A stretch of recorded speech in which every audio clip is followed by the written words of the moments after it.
Hey there, Business for Unicorns podcast listeners. This is Mark, and I'm here to tell you about an awesome free resource on businessforunicorns.com. If you ever find yourself feeling frustrated with your training gym because you know that there are all sorts of things you could work on, but you're not really sure how to prioritize, you don't know what's the most important thing to work on or what order you should be tackling your priorities, well, now is the time to go to businessforunicorns.com, click the button, and fill out our free self-assessment. With the Ultimate Training Gym Owner Report Card, you will gain immediate clarity on just where to be focusing your attention to create more positive impact on your community, to drive more revenue and take home income, and to do it all with less stress and more peace of mind. So go to businessofunicorns.com, click the button, fill out that free self-assessment, and start building a business and life you love today.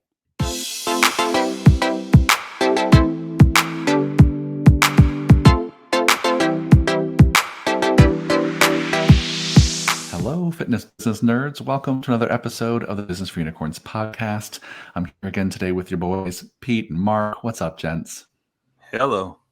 Hello. Hello. I'm so excited for today because we're talking about a topic that's honestly one of my favorite topics. I don't feel like I actually say that too often because this one's actually true. I actually really do. This is one of my favorite topics. We're going to talk about customer experience and customer service today. We wanted to share with all of you, dear listeners, things that we're seeing right now that really are working in terms of taking care of our clients and designing the best possible client experience. And this topic was on our brains in part because we have a course coming up that's available to all of you to attend called Clients for Life. It's a course Mark has been working on for many years, and the next iteration of it is coming up soon. Fisher, you want to just tell them about that right off the bat here? Yeah, I'll say the high-level overview is those that are interested can also go ahead and click the link wherever you are listening to this, and you can find out more details. But the high-level overview is it is going to be we're hosting it on Friday, May 5th and Saturday, May 6th. It's from 10 a.m. to 4 p.m. Eastern Standard Time, and it's happening over Zoom because we found that 10 to 4 is a great time to do things in the East Coast if you want people all over the world to attend, which I blatantly stole from Pete and Eric Cressy because that's where they did theirs. So if you are listening to this, you do not have to get in a plane. You don't have to get in a hotel. It's going to be over Zoom. And we're going to tell you what's working now in customer service. And a gentle reminder, if this is something of interest, I would invite you to sign up sooner rather than later because on April 17th, the price goes up by $300. So you can go ahead and click the link in the podcast notes below. Also, I want to say really quickly, we had an amazing time this week in the Miami retreat. It's too bad we don't have time to talk about it. That was great too. True. That's true too. I know we should probably can't tell you anything about it. We don't have time. It's sad. I know. It's also top secret. Top secret. Yeah. Any secret things happen. Yeah. But I hope all of you who want to kind of level up your client journey and your client experience, join us May 6th and 7th. It's on Zoom. There's no excuse. And if you join early, you save lots of cash. We'll remind you at the end of the podcast. But let's dive into the topic because there's so much to talk about here. We'll start with you, Pete. I'd just love to hear when you think about right now about how your client experience is going at CSP and what you're doing to take care of your clients. What's working for you right now? Well, this is a timely question for me because we are entering a unique period of the year for us where foot traffic drops by sometimes as much as 60-70% for a brief window of time. Being in the performance space, I kind of occupy a different part of the market that you guys do, where I'd imagine you'd have a panic attack if I told you were going to go from seeing 100 athletes in a day to seeing, I think, 31 yesterday. And that was what we were projecting for first day of the high school spring sports season. And so I guess it's probably best that I explain to you how I thought about this in years past and what is working today and why. Because in the past, we would prepare athletes to go in season and we'd excitedly send them out the door for their tryouts on a day like this and say, in-season training is really important. We're here if you need us. We'll reach out and check with you. Good luck. And we would check with them and we would go to games. But the reality was we couldn't just keep hitting credit cards during this time of year because kids would go from seeing us sometimes as many as 6 days a week to not at all until mid-June. And that is obviously scary for business owners. With us having 15 years of this under our belt, I do know that they typically come back, but I'd be lying to you if I said I don't have that moment every single spring where I'm like, oh no, are they going to come back? And the reality is the way we were doing it, we were creating a dynamic where I kind of needed to win our business back every single spring. I needed to get back into on the radar of clients and feel relevant in their minds at just the right time, and make sure that they understood that we were ready for them to hit the ground running the minute their season ended and their schedule opened up. And so a couple years back, like 3-4 years ago, pre-COVID, we decided to offer a flat bundled in-season rate. And we basically just created it where we said, hey, you pay our unlimited training rate for 1 month. You make that payment once prior to April 1st, and you can train as much as you want in season. And by the way, we're open 7 days a week during that time of year. And we ran the numbers after that first year, and we went from our high school clients averaging 0.8 training sessions a week in season to over 2, just because they wanted to extract value from their investment. And the reality was that if they intended to get into our gym once a week for the duration of their season, this was significant savings, like upwards of $150 in savings from a pricing standpoint versus paying us for our once weekly training package. And so it also gave me permission to be in their inbox every single week, harassing them. Every Thursday, anyone who signed up for the program gets an email from me that says, hey, Mark, you signed up for in season. And by the way, we're open Saturday and Sunday this week. So I know you're going to be able to figure out a way to make this work. It's not, would you like to come in? It's when are you coming in? And constant nudges. And that way, when the summer rolls around, there is no reactivating clients. We are top of mind with these guys. They have, even if they were getting in for 30 to 40 minutes at a time, that's checking a very important box just to keep them in the mix and make sure that they maintain some momentum and that they're ready to hit the ground running in the summer. And so what's working for us? Well, we've converted a bunch of those this year. More than 50% of our high school clientele have opted in to our in-season training rate. And I know that I'm not going to have that stress in late May, early June of trying to go back and put my sales hat on and try and convince these people that they want to be back in our gym. On top of that, it's a nice little bucket of cash flow at a time of year when I want to kind of alleviate the anxiety of lower foot traffic and the rent and payroll being the same as it always was. So it gives me my sanity, and it gives my clients a reason to keep thinking of themselves as part of our program as opposed to going on hiatus. So that's what's working for me. One might also say that's a good reflection of good coaching, good accountability. Who would have thought? It's nice when the value building works in a way that's high integrity.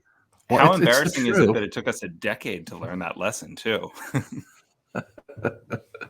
Well, I think you're doing so many great things there, Pete. I mean, I think the thing that I see a misalignment on very often in folks I'm talking to is that they want their clients to feel committed to them and part of it and coming on a regular basis, even if it's seasonal for you, but they come back every season. And in between the seasons, they still feel connected.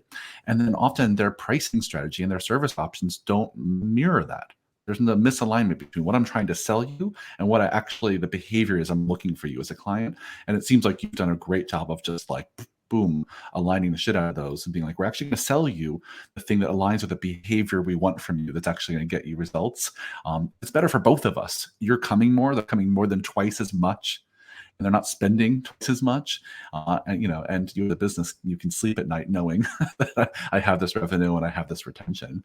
Like what? Yeah. What a win. And I was able to figure out the strategy for kind of writing copy that tells that story. And I do have canned responses, very different version of that story being told if I'm soliciting the athlete specifically versus the athlete's dad. There's even an athlete's mom version. There are different ways to talk to each of these decision makers. And the good thing is once we got it up and running and we figured out that this is a really viable solution, I have been able to just tweak and modify annually. And they are, actually today was the day that all of the people who haven't responded got my follow-up. Hey, by the way, this offer's on the table till April 1st. We'd love to see you. Totally get it if you think that this isn't going to work from a timing standpoint, in which case it'll be X number of dollars per visit. We'll just ping your card in a session-by-session basis whenever Johnny can make it into the gym. Just want to make sure you don't feel blindsided. And they're converting still, even so. We've already had 2 parents respond and say, wait, it's not April 1st yet. I want to do this. And so it's It's really working, Michael. It's Yeah, a relevant good for question. you. It's working in this moment as we're running. That's huge. I think the second thing you mentioned is also another takeaway for our listeners, which is so you want to, if you're working especially with youth athletes, there are really kind of several avatars that you need to talk to. You need to talk to that youth athlete person, that young person. You need to talk to probably one or both of their parents. And that messaging is also a way that you serve the client better, is by speaking specifically to the needs of those, 3 or more people, depending on the family makeup, right? Or 3 or less, maybe. But you get And the there's idea. one more piece, and I'll stop monopolizing this podcast, but this is a really important piece to communicate for our listeners who are in a performance setting. You're too late to roll this out for the spring. Like this is a chaotic and jumbled message. I mean, I guess you could on a smaller scale, but you need to understand that these discussions were deliberately being had on the training floor beginning as early as mid-January. The team knows that when clients start saying, what happens when tryouts start, if they haven't been around for that time of year in the past, they're new enough. We say we have to explain to them, we have an in-season program that we roll out. We modify programming to make sure you're not beat up on game days. We have a plan. There's a way we attack it. We modify our pricing strategy to make sure it's worth it to you guys. Your parents can expect an email on March 1st. And then the chain of emails, the March 1st email, the March 15th, the March 22nd, and then one last one on the last day of this month. That stuff is very deliberately rolling out at a specific timetable. But if you do it in a haphazard way, it's not going to return you the results you want. And then you're going to say, Pete's an idiot. This was a stupid plan. And I'm telling you that it's 90 days of thought, planning, and rollout. So you should be talking about how you're going to roll this out for the summer if you get historically quieter in the summer, if you want to bundle and package maybe a fall plan. But just try not to do it in a super reactive way, or you're going to inevitably be disappointed, and you're going to miss out on a really cool opportunity that it's really dependent upon some planning. Yeah. Well said, my friend. Thanks for sharing. Yeah, great takeaways. Fisher, what about you, my friend? What's working at MFF these days? Yeah, I think several things. I have a few things that have been interesting that are relatively recent for us. One of those that I'll say, and this one is, I think, more of an observation because I'm not sure I have the particular action step here, because if anything, it's reflective of something we couldn't figure out that somehow happened finally organically. In the private Facebook groups of Mark Fisher Fitness, we've always had tons of engagement in the Snatch and 6 Weeks program. And then the general MFF private Facebook group, in spite of what you might think, has mostly been tumbleweeds, graveyard, silence. And one thing was very interesting about the pandemic, for obvious reasons, people are online a lot more. And what had started as the dedicated Facebook group for the homebody group, we wound up sunsetting the old Mark Fisher Fitness community group and turning homebody into the Mark Fisher Fitness virtual clubhouse Facebook group. And what is interesting is we do now have lots and lots of engagement in the Facebook group in a way that I think is very meaningful to help build the community. It has slowed down, I think, a little bit since the world has come back, but as a percentage of the number of people in there, there's definitely daily, multiple posts every single day. And I think that is a super awesome thing. One thing I will note, because I think there's different ways people can run this, we do have a standard MFF that we will put you in once you're a member, but we do not put you out. And the reason for that is we do, to the extent that we can, use that as a marketing messaging at times. However, having said that, it's not a secret to anybody paying attention to these things. The algorithm continues to change, and even Facebook groups, it's harder and harder to break through the noise and actually show up in people's notifications. So again, that's a little bit of an observation, but I would say that if you can find a way to leverage the Facebook group, I think that was always a valuable thing. But for us, it's new that it's cracking as well as it have. I think a second thing that is maybe a little bit more actionable is one of the favorite new things I've been doing recently. I must confess that I recently had to declare bankruptcy on this strategy for a minute because I got a little bit behind because I was doing some traveling. But at least in theory, when I'm able to do it, every beginning of the 5th week of each new member's journey, there is an automated email series that accompanies a member starting a new agreement. And there are some emails that are ninja facing. And over the years, we have really pulled back on this. I think, frankly, we used to have too many emails. It was overwhelming. We've gone a lot more Spartan to this. And I think that creating an automated email series that is ninja facing or member facing, if you don't have ninjas, I think is valuable because it is one more way to give them touch points. We also need to be realistic. Open rates are not going to be amazing. And even when people open things, not everybody learns well through emails. However, I think an underutilized tool that you can use with any sort of automated email campaign like this is triggering manual actions from your staff. So in other words, on the beginning of that 5th week, I get an email. So the email campaign is set up that I get an email that alerts me, hello, Mark, this ninja is beginning their 5th week. And it could be the beginning of their 4th week. Maybe you want to do the 6th week, the 9th week. We chose this semi-arbitrarily because they're a month into the membership. They've likely done a trial or intro offer beforehand. So at this point, they've been around likely somewhere from 6 to maybe 9 weeks. And it is an opportunity for me to send them a personal video message. Now, you might ask, what software do I use for this? I don't. I use my actual iPhone. You might ask, but Mark, aren't you opening yourself up to millions of people texting at all hours? No, not at all. And even though I send people an individual video message, which actually takes time because I look in their Mindbody Online account, I look at what their goals are because I'm going to reference them. I have to understand what has been the relationship with the organization over the past 10 years. And the main messaging is I'm thanking them for working with us. I'm telling them I'd love to hear how things are going. I'd love to some feedback if there's anything we can do to support them better. And I offer themselves as their personal fitness concierge if I can serve their fitness goals in any way. And I will tell you, a disappointingly large number of ninjas, I don't think it's real because I think they just assume this is a generic thing.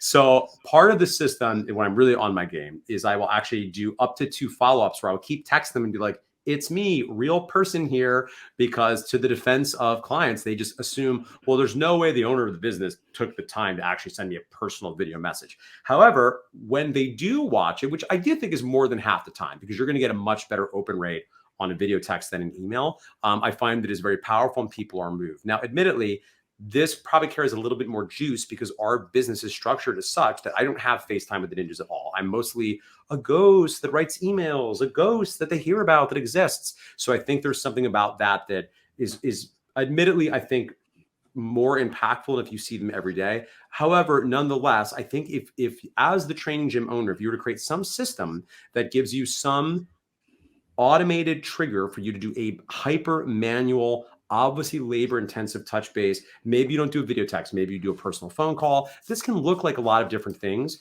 but I think that onboarding period is something we really want to nail. And that's one hyper tactical thing that you could consider applying. I'll also say briefly, my final third thing to consider is if you have a team, one thing that we're doing that maybe you want to steal is one of my favorite books on customer service is called Never Lose a Customer Again. Now, many of you know I read a lot of books, and it's really interesting. Having read a lot of books this past lifetime, I actually got to say, I don't think a lot of them are that great as far as giving you actionable stuff, but this book really does. So if you're looking for a great book on customer service, perhaps you can do what we're doing, which is myself and the business team, the behind the staff team, Mark Fisher Fitness, is going to spend Q2 reading this book together and having monthly book clubs. And then we're going to use it to redesign the onboarding process. Not that we're doing is wrong, but I think once a year, you need to go in and move around the tchotchkes and judge things up. So if you have a team, this could be an interesting strategy if you're looking to get more buy-in and invite the rest of your team to think with you collaboratively about how you create the type of customer service experience that will not only improve your retention and make you more money, but will ideally serve the mission of the business and allow people to have meaningful transformational relationships with your facility. Yeah, we ran the same book club last year. Oh, fun. Same book. We did it as Great a team, minds. multiple staff meetings, Danny Coleman. And I would say that what caught me by surprise, because nobody told me, there's a chapter in there on, or a reference on John Goodman and his online trainer academy that totally blindsided me because I was in an airplane reading, thinking like I had Barnes & Noble's newest business book. And it's like, whoa, I know that person. That's a fitness person that we're talking about. Yes. So that's a little caveat. I believe Joey came from the Mastermind Talks corner of the world for anybody that pays attention to those kind of business group things. I'll also give a. I was going to ask, are there still Barnes and Nobles, or did you read it long enough? That's my favorite place. There are a cup of coffee really? And wandering around a Barnes and Noble. That is like heaven to me. There's a Barnes and Nobles in Newburgh, New York, and at least once every few weeks, I'll spend a Sunday afternoon. I'll go, then I'll just look at books, and I'll drink coffee, and I'll just look at books, buy some magazines. It's great. Love it. They have Sorry, a I would really say, I good interrupted you feedback for loop. sure. Go ahead. well, I was going to say on the topic of books, another one that I'm looking at here on my shelf, because strangely, I haven't found a lot of really great actionable customer service books, is a book called Secret Service by a gentleman named John DeJulius, who runs a series of salons. And this is maybe, honestly, I might even look at it more than Never Lose a Customer Again. I think they're both great books, but Secret Service is remarkable in that I think there's lots of takeaways for training gym owners. And because this is somebody that owned a modest chain of hair salons, there are a lot of very powerful same but difference. So something that is a topic of this podcast, and really anybody that knows anything about business, is it's valuable to go deep in your industry, but it can also be very important to look at slightly adjacent industries and look for maybe what you can utilize that your industry isn't doing. And I find that book Secret Service to be absolute money for actionable and slightly innovative customer service touches that you haven't heard of before, but it will still apply to a training gym. Yeah, I think that's great. I think the other book we often talk about with customer service is Danny Meyer's Setting the Table. I Yeah. think has a few really good takeaways. Yes. And I think, hospitality industry is so, connected to us. There's so much overlap in how they take Yes. care of people in the ways that we do. So that's another good one. Yeah. Yeah, Um, totally. Yeah, I guess I'll throw in something. I don't know that what I'm going to share is maybe revolutionary, and I'm sure our listeners have heard me mention this before.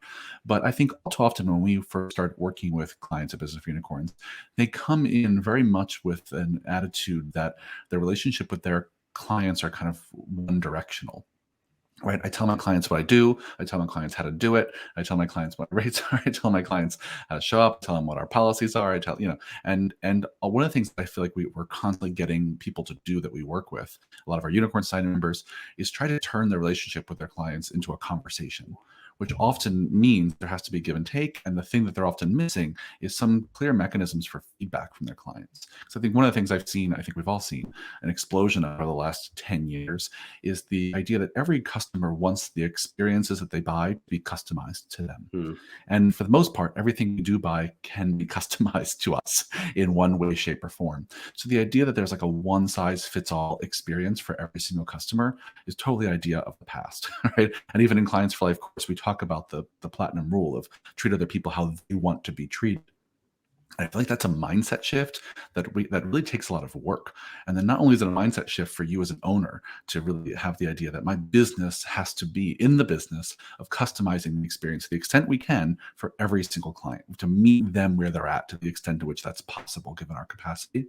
And the thing that I think that I see a lot of Unicorn Society members implement over the last several years with a lot of success is just small ways in which they're getting feedback about the experience they designed. I know some Unicorn Society members who just, pick one or two clients every month and take them to coffee. I know some Unicorn Society members who send out a regular survey every single month to people who came the most or came the least in the last month. I know some people who do like focus groups and roundtables where they'll actually get them together for an hour and buy them all lunch and have them talk. I know some that are using tools that we use at MFF like FitGrid to get feedback on a regular basis. But I will say that if you're not in dialogue with your customers about the experience they're having, then you can't meet them where they're at. They're not going to get what they want out of it. They won't feel seen and heard, and they'll find someone else who will. So I think if there's anything that I think I see working, and the reason I think I share this as something I think is working now is because I was not sure, throughout all of MFF's history, Fisher will tell you, I've always been a feedback whore. I've always been like, we got to get feedback. Even when he was like, enough fucking feedback already. I was like, we always got to get feedback. And I didn't know if that was, to be clear, like I knew it worked for me. I knew I valued getting that feedback and it helped me have new ideas. But it wasn't until the last few years where I've shared that advice with Unicorn Society members. I've seen them apply it and I've seen it actually improve their business. Like I've seen it's not just my preference, but it actually is a best practice to be doing those things. And I might have questioned it a few years ago, but I say it's working now because I've seen people really integrate it into their business. And it does help. It improves retention, improves their ability to feel like they have their finger on the pulse, improves their ability to like meet their clients where they're at and find unique solutions to the challenges their clients are having. And so I say all of that to say that might not be new for our listeners, right? But I think if you don't have systems in place that allow you to get that regular feedback and you haven't changed your mindset about getting feedback, then there's still room for improvement there. Yeah, if I can add one thing that is new for MFF that is the same idea and a slightly different take on it, and I think a reflection of my own thinking on this, I want to first of all co-sign that yes, we would probably have never asked for feedback without you, because in the beginning it was scary. But the longer you do it, the tougher your skin gets. And I must say, probably because I've had the chance to work with Keeler over the years, I am agog how often I am involved in things and they don't seem interested in what my experience is. And the irony is, I hate giving feedback and I will basically never, ever, ever, ever give you feedback unless you're working for me. But it just feels like this should at least be the thing we ask. And it is interesting how often I will go to things or events or whatever, like no one asks me what I thought of Mhm. it. Even though in practice, I prefer not to tell you anyway, but you should at least ask me, even though I'm lazy and I won't fill out your long survey form. The thing that is a little bit of a transition for us is, and this is, I think, a nuance that I think becomes more meaningful once your business has a certain amount of scale, is I think we've always done a great job of getting as much feedback as we can from as many people. We've always done a good job of trying to get that feedback in a quantifiable way.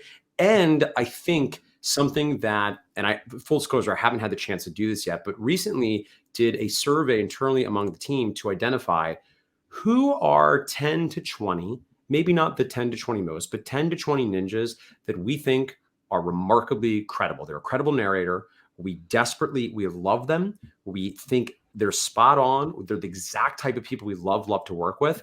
And one thing that will be new for us is it is my intention to do 15 to 25-minute calls and interviews with the Mhm. people that, frankly, I want to weight their opinion more, because if there's anything that I think where I got a little bit in my own way, being at times a little oversensitive and just feeling my way through this, was looking at a bunch of aggregate data, potentially in some cases letting people that, and again, I don't want to sort of sound like I'm talking smack about ninjas, but like, the fact of the matter is there are some people that are a little bit more in line with exactly who we want to work with, that frankly, interpersonally, I think their opinion is going to be a very useful proxy for what my opinion might be. Because the reality is, feedback is just data. It's not all correct. And I think as your business scales, I would encourage you to find the people that you most trust, that you love working with, because that type of individual, the other thing I will offer you is that if you're a little suspicious, a little sensitive, like I am, you will likely have a similar response, which is like, that type of person, I'm not at all scared to ask them what they think, because I'm genuinely curious. I want to know. And I know by dint of me liking them so much, they're going to, phrase it with love. I trust them to be candid and direct. And I'm very excited, because if this is something they think that I'm missing, it's going to help me get better. And then feedback becomes not this potentially scary monster at the end of the inbox. It becomes something that I'm genuinely excited. I'm curious. I can't wait to find this out. To say nothing of the fact, to close the circle on this, not only does the feedback facilitate the growth of the business, you get good information, but I think there's a powerful customer service experience when you highlight, when you ask your members, either broadly or certainly if you ask them individually and you say, you're someone I love working with, can I buy you a cup of coffee and or do whatever incentive in order to get your candid feedback? Mhm. Because I really want to know what you think. I think there is power in that as well. Yeah, 100%. I think you want to get good at feedback, start asking for it more Yeah. often, and ask for it of people who you know you have alignment on certain things, alignment on value, alignment on vision, and then it'll be a good starter course. It'll be a good starter course, right? For the meal of feedback you might get tossed at you later from someone who you didn't want it from, and it'll help you build the muscle slowly. Yeah. Pete, anything you would add to what we've been chatting about for a minute? Yeah, to build off of what both of you just said, we've had some incredibly fascinating conversations when we invited the type of client Mark is mentioning into the room for a staff meeting where we are kicking around an idea. So it's not a Mhm. focus group. We're not pulling them in and saying, tell us what you think about this. It's more, you're our favorite kind of client. You're so connected in here. Would you like to be part of a conversation? And we Yep. as a group discuss something we're considering. And there's just something immensely valuable about seeing a client use the term we when describing your business in your Mhm. presence. That's not Yep. how we do things here. Oh, what makes things great about how we do it here is this. And it's a client, a paying client contributing that. And I've had some really meaningful takeaways from conversations of that nature. Plus, it is a serious compliment to them when they get behind the doors of that meeting Mhm. and they feel like they're being heard, because I can't think of a bigger cardinal sin than collecting the feedback and then not acting on it. Oof. Yeah. That's kind of one of the scariest things we can do. So Yeah. that's all I got. Yeah, a beautiful example. I think that's fantastic. And I love that it's including them in a way that will include their feedback without specifically asking us feedback, right? It's like, which would include you? Just like, come to our team meeting. We're tossing around this new idea for the service we're offering, or this way we might change things. And we'd love to just hear, your opinion because you're a valued customer. Yeah, fantastic. Yeah, I'm going to leave it at that because I think that's such a brilliant idea and such a high note. Awesome. Well, thanks for this conversation, gents. I mean, we always come up with something that I walk away with being like, oh, we have a lot of ideas. We're doing a lot right. We've learned from a lot of our mistakes. This is good shit. So one last time, Fisher, do you want to remind people about Clients for Life if they want to get in on that? Yes, you want to go ahead and click the link to learn more. I believe it's businessunicorns.com/clients. And as a reminder, the early bird pricing ends on April 17th. So as a reminder, it's 10 to 4. It's on Zoom. You will get video access if you sign up. So if you sign up, you will be able to watch it afterwards. So if you want to attend with your team, if you're not able to make the whole thing over those 2 days, absolutely no problem. You'll get video access. We're also allowing people to sign up for the course for limited access to Unicorn University, which is our library of courses, which as of this moment is not available to anybody outside the Unicorn Society. So we're really, really proud of it. We have learned many things over the years, and it'll be very exciting to update this and really give you the down low of what we're finding is working now. Because I think more so than ever, really building the customer relationship has always been important. But I think we've seen over the past couple of years, it can be literally life or death if the world is on fire. Yeah, 100%. Awesome. Well, I hope to see you all at that course. If you sign up and can't make it to Zoom, like Mark said, it'll be recorded, so you'll have it and share it with your team. Thanks for a great conversation, gents. Let's do it again sometime. I think we will. Yeah, I think we will. See you soon. Bye. Bye. Hey, guys. Well, I hope you loved today's podcast. And forgive me, I want to remind you one more time, if you haven't already done so, head over to businessunicorns.com, click the button, and get your free self-assessment, the ultimate training gym owner report card. I promise you, you're going to want to dig into this resource and get the support you need, finding crystal clarity on exactly where you need to be focusing to create a life and a business you love.